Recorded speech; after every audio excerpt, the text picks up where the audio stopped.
English Premier League wrapped up play this weekend. Let's take a look at that final table.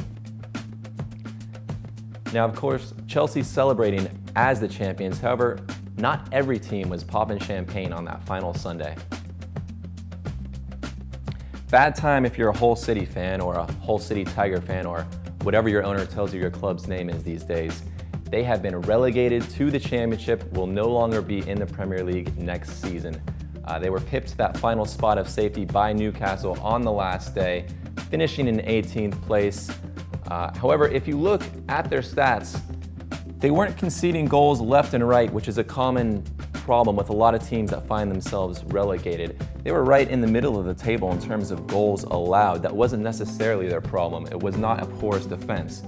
And if we look at some of their matches, we'll see in their final 4 matches, it was their attack that really let them down. A single goal and a single point out of their last 4 matches, not good enough if you want to stay up in this league. One result in particular that was problematic was their loss against visiting Burnley, also relegated.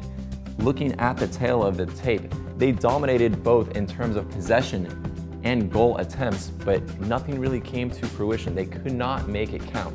If we look at the shot plot from Hull City in this match, you can see so much red, so much wayward. They only had 1 shot from inside of the box that tested the goalkeeper. Everything else was either blocked, off target, or just limited to long range. And if you're looking at culprits, pretty much everyone in Hull could hold their hand up.